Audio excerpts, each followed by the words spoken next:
Um, so I'd like to start with Asha. So Asha, can you tell us about how autism affects individuals' ability to work? Okay, so autism affects an individual's ability to work. I would say it depends on the individual with autism, the level of it, and the job which they're doing. If the job is not suitable for the individual with autism, like for example, if the job has required multitasking, customer service, dealing with outside public, then the autism will affect them very deeply and badly. Like they would not know how to handle customers and they would not know how to multitask. If the job is suitable and good, like how I have in my workplace, a quality associate, then the autism will affect them in a good way because they would be able to display commitment, consistency, perfectionism, creativity, and very good attention to detail skills when working in that job. Okay. And so you mentioned different spectrums of autism. Could you just very briefly just explain that for somebody who may not understand that? Yeah, so levels autism means there is severe level Yes. and there is a borderline, which I'm at that level. Okay. And so moving on, Jayashree, could you tell us a little bit about how your organization, so you work with children with autism, and how does, so this is at an early stage, this is discovered. So if you could tell us a little bit about what your organization does in this space.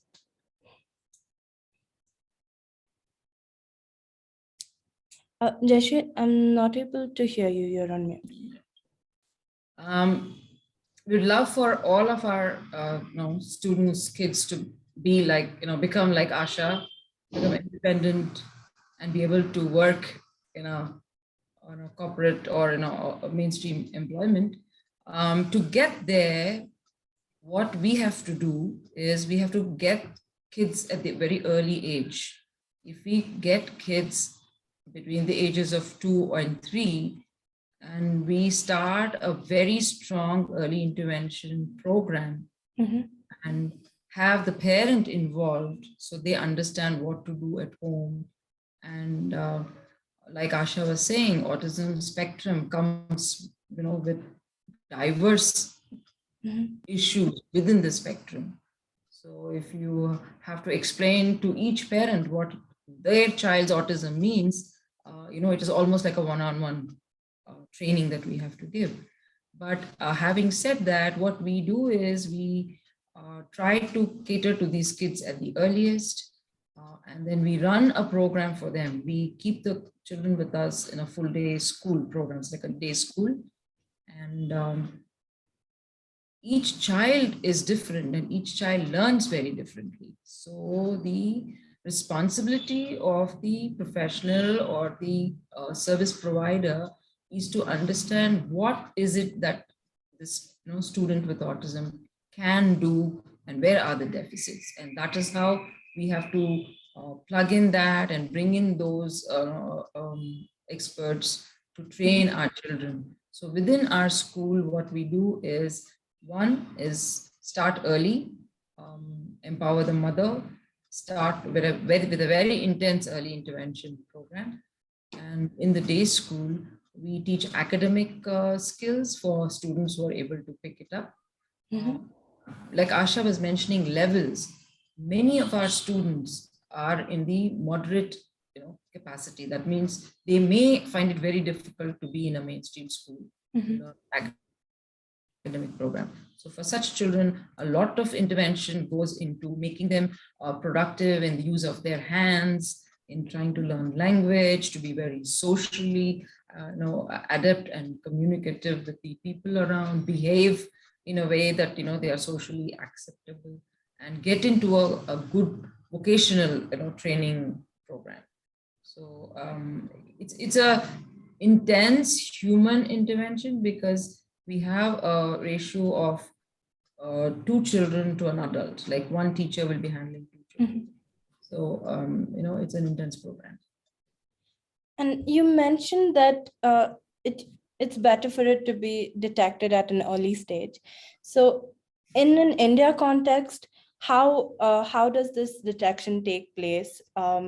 Since before two, usually people are at home, they're not at school yet. So how does this detection take place, and how are families sensitized post that? Yes. This is a difficult situation, in India. The reason is that, children when they're born, they go through their vaccinations periodically. But at the time of these vaccinations, the developmental scale or the developmental milestones of children are sometimes not looked into. I would say most of the times it's not looked into. So because the physicians are very busy, the people who are doing the vaccination programs don't have a lot of time to actually sit down and think. So you tend to miss out when a child is not developing, like on par with the other kids. So the other, downside is our children look very, well put together physically. So they are moving around, they are playing, they're running around. May not be very meaningfully full to us when we see in the broader context, but they're able to do a lot of those skills. So you tend to miss out, that there is a problem. So invariably, when the child goes to a play school, say at 2 or 2.5, that is when, the first time the parent can also be told that, look, there's something wrong with your kid. He's not like the others. He's not sitting, he's not listening, he's not responding to his name, he's not looking at, so the parent probably has an inkling that there could be something wrong, but would not have many times pursued it. But of course, those are who are internet savvy, they look up and then see and then talk to a pediatrician. So the urban situation is a little better. I think as we get, into the rural settings, we are still hoping to find out how easily and how quickly these children are being detected. But it is a challenge to catch these kids early and very young in India. And in the rural settings, how are the families sensitized if they may not know what autism is prior to this? Yes. I mean, see, one is that community awareness plays such a big role. Okay, till 2016, I would say even 2017, because end of 2016, the main legislation for persons with disability did not even acknowledge autism as a condition. Okay. It's only when the new Rights of Persons with Disability Act came up, autism became, though everybody knew autism is one of the most complex, developmental disorders. So once this has become a part of the legislation, now you find that the government is started to speak in the right language. They're starting to talk about it. The hospitals, the doctors are being sensitized. Now, every child gets a card, a unique identification number when you have a disability. So autism has been included in that. Earlier, they used to be just told that is a child with intellectual difficulties. So it is happening. Acceptance by the parent is still a challenge, especially in rural settings, because one, they're very scared. Second thing is they don't know what to do. Where do I go? Where are the special schools in rural settings? Yes. And where are the professionals? Who's going to help them? For everything, they have to travel so many kilometers away. Yes. It is very difficult economically and also time consuming.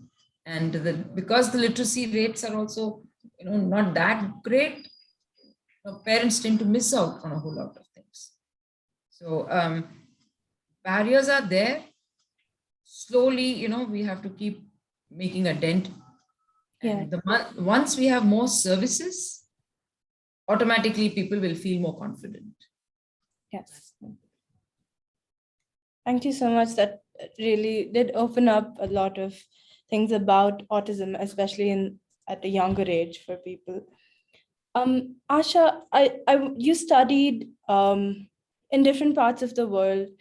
So I wanted to understand from an education perspective, how did you feel in different parts of the world? Where did you feel more accepted, and where were you able to learn more easily? And if you could just share that perspective with us, please. Yes. So so first I was born in Africa. So that is where I started doing my education. the kids and the staff were very accepting in the school. It was a British private school. So we had a lot of extracurricular activities which were mandatory for students to participate. Like you won't believe, we had a lot of sports, especially swimming. We had fine arts like dance, drama, theater arts, choir, etc. And also other activities like art and running, athletics, etc. Young Farmers Club. So the school was very nice.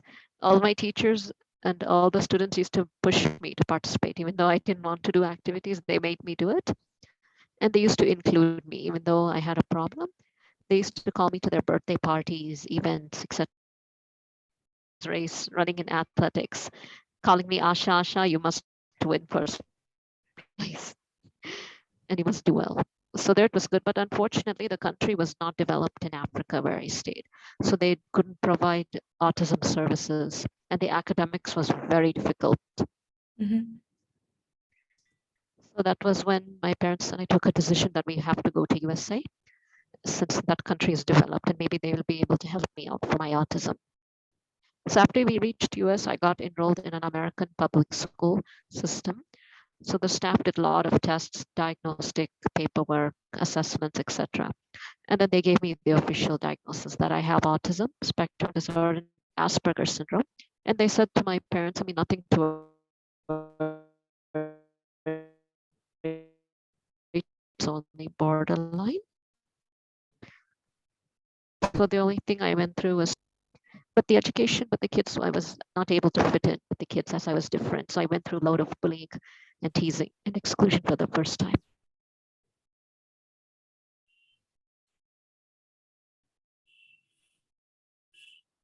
And post that, did you do your higher education in the US itself?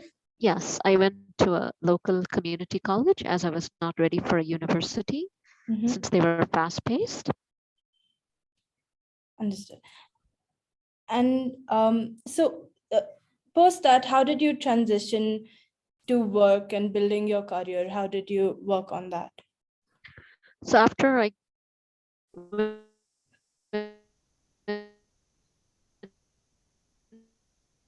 to community college and studied, I graduated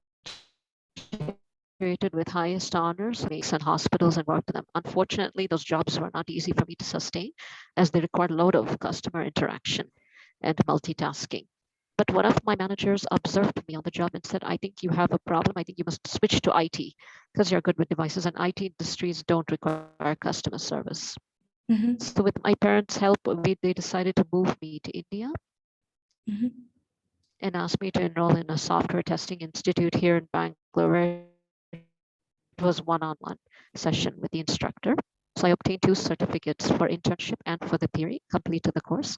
And with my aunt's help, I reached out to Enable India and I enrolled myself in the Autism at Work training. And I was the only female with 10 boys.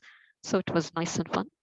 And after the training got over, the Enable India staff placed me at SAP Labs India in July of 2015 as a quality associate, which is where I'm still working today. That's really a really inspiring story to understand how you did all this. Jayashree, coming back to you, I wanted to understand what kind of career should a person in autism consider with the students you've dealt with as well? How do they progress and what careers should they be considering?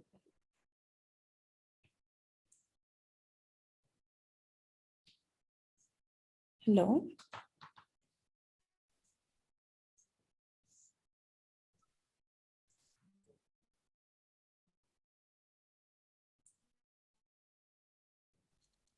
Each skills is good with testing, not so good with the people interaction. So you have a kind of a group of people with that particular skill.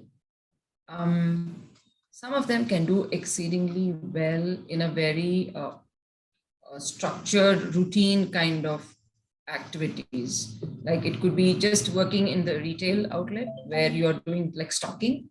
So you go and you pick up and you bring stuff, you stock the shelves. So you know exactly how many packets have to be put out where. So they're very good with spatial orientation. So it's, you know, some of those tasks are very good. Something that's also interaction the people. Um, Many of them have started careers in music. They have become performers. Maybe the business aspect of it they may not be able to manage, but there's always a parent or a mentor who's supporting them in that. But they are able to make it. They are able to make a living out of that. Even in art, many of them are very good in art. Um, the, the people that we work with have significant challenges, and we train them in block printing. We are hoping that that will become an employment for them, for which the business has to pick up a little bit. So when we have regular customers and we are able to sell our products, then we'll be able to pay them. But we are working towards that. So these are for students who may not be able to commute independently and manage independently in a work environment, in an open work environment. So at the age of 15 or 16, we start telling the parents it's time now to look at what skills your child has. And the next 6 or 8 years is when you have to invest in training to see what it is. Because many of them, like Asha, can be independent. They can, move around, take the public transport, go to a place, work and come back. So it depends on the skills. But today, there are a lot of opportunities. What we lack are job coaches or job supervisors or people who invest in mapping what is required within the industry or within an organization. If that happens, I think more. So our people are working in IT, they're working at PPOs, they're working in the hospitality sector, they're working in retail. They're also working in small home businesses. Just a parent, somebody is very good at baking, so they're doing a small activity from home and they're able to sustain. So things are very progressive, very progressive. Really interesting. It's like a diverse fields and industries that a lot of the students have been a part of. And about the block printing, I've seen the quality of the block printing from the organization. It's just very beautiful. It's like, it looks like it's almost screen printed. It's really nicely done. Thank you. Asha, I wanted to understand from you, since what should a person keep in mind while working with a colleague who is autistic? Yeah, so the person who is working with an individual who is autistic, they must not tease, make fun, or hurt their feelings. They must be encouraging, supportive, trustworthy. They must understand the person, and they must be inclusive of them, include them in team meetings, events, outbounds, etc. And they must always be with them at all times. And from a team's perspective, in your experience, how are your colleagues, how did they integrate in it initially? Yeah, so in the beginning, once I joined SAP Labs India Private Limited in July 2015, the Enable India staff came and gave a self-advocacy PPT presentation about me and my autism diagnosis to the team and my mentor and manager. So the colleagues were very shocked. They didn't know what was autism. They were hearing about it for the first time. And other colleagues said, I'm very shocked to see that someone like Asha has got autism. She looks very normal. She talks normal, walks normal. It's very shocking. And then after the presentation, they got to know also that Enable India exists, because some of them said, I have family members who are disabled just sitting at home.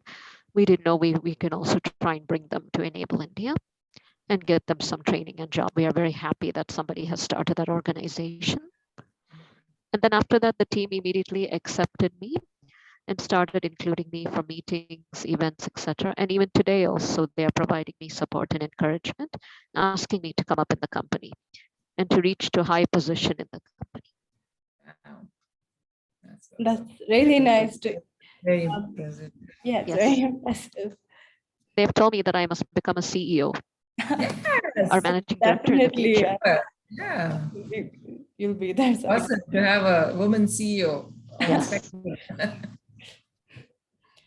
So, just one last question for Ms. Jayashree. So recently we had the new education policy.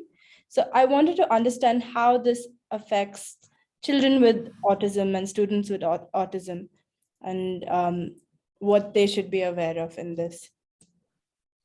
Um, Actually, this is very exciting, the new national education policy, because one thing it clearly also states is that inclusive education is very much a part of the mainstream. So earlier, we never used to hear that language. Now it's, if the policy gets implemented, then it becomes the responsibility of every school to be able to first accept these kids, and having accepted, do what is required. So at the different level, they are looking at changes in the way the curriculum has to be structured. What is the pedagogy going to be? What will be the evaluation methods? And in NEP now, it is not going to be just academic learning. They're saying when students have diverse interests, somebody is interested in sports, somebody is interested in some vocational skills like carpentry or plumbing and or music, yoga. So all of this are now going to be available to the mainstream kids, which is a great thing, because like Asha said, she enjoyed doing all of that, in the very beginning, when she was much younger. So this is what our students will require. And then technology, of course, it's going to be a big enabler. One is because NEP is going to have these kids in the mainstream. That means mainstream school teachers will be sensitized. So the school administrators will be sensitized. And then the student population, of course, there will be bullying and, those kind of things which happen even otherwise. But still, there's a lot of opportunity for us to go and create awareness and sensitize the students, because they become the biggest support system. So I think it's a very a good piece of legislation and a good way forward, but it also has to be worked out with a lot of caution, because it's very easy to send a child with autism to a mainstream school, but not give what the child needs. So, the child is just left alone in a class, or just sitting in a corner, not learning. That is going to be detrimental. Yeah. But if the people are responsible enough to say, we have taken this student and we will do what is required, I think that's the best thing that can happen. So we have to strive towards that. It's not physically putting the child in a classroom, but making sure, like, all of the accommodations that are required should be available to the student. It's a long way to go, but I guess, if the heart is there, we will find a way to do it. So. Yes, I think definitely it would be really nice to see, even for like normal schools, if we have everybody around us at an early stage. I don't think later we'll have to learn about this to see how to integrate as well. We'll know how to do that from early on. So it would definitely be very good if the policy comes in place. Right. So before we close, is there anything else you'd like to speak about, or any last words on accessibility or on autism that you'd like to share with the audience? Asha, you want to go first? Yeah, so I don't know anything about accessibility and what solutions are available to employees at the organization where I work. So I would have to skip the question. Yes. Yeah. Anything on autism that you'd like our audience to know?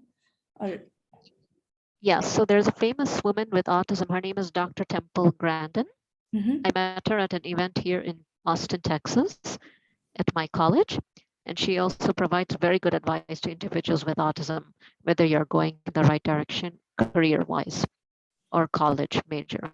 Nice. So she has written many books and articles, like which jobs are correct for people with autism and what activities they should do in the school, etc. yes, definitely. I think there's also a movie on Temple Grandin, if I'm not wrong. Yes. Yes. Yeah. Yeah. Jayashree, anything you'd like to say before we close? Yeah, I mean, I think whatever walk of life we are at, whatever age we are at, we just have to be sensitive. We have to be sensitive to the fact that there will always be people around us who may be different, you know, but maybe they may excel in something else. It may not be what we are. So we have to stop putting people in the box and say this is what is normal, but allow ourselves to grow a little bit and be able to learn from each other. I think there's a lot that we learn from people on the spectrum, from children who are on the spectrum, and we just have to be open to that. So I feel that if we are, then I think we are going to have a much more harmonious, joyful journey in life. Yes.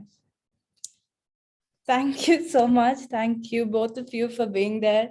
I personally really learned a lot about learning in terms of autism, as well as the possibilities in careers, and especially in a workplace perspective, how autism definitely should be there in every career, and we should definitely progress and make the bring it about more. And thank you so much again. It was really nice speaking to both of you. Yeah, just I wanted to add some things. Yes. Also, when you also work with autistic individuals, they're very interesting. Yes. Like at Enable India, we used to have different individuals. We had one boy, we used to call him the cuddly teddy bear. He had a loud voice which could make buildings shake. Wow. Yeah, he demonstrated it to another colleague who used to have loud voice.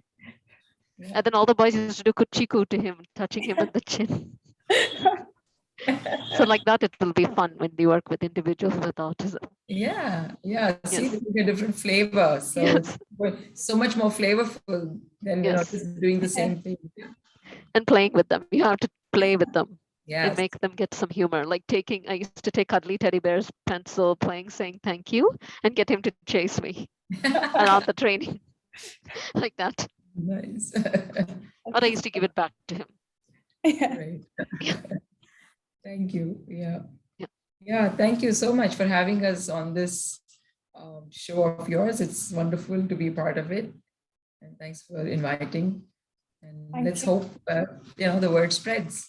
Yes. Yes. Thank you so much. Yes, we're so proud of Asha. Thank you, Jayashree. Yeah, It's a just pleasure to be in India working with people who understand and support and encourage autism. Thank you.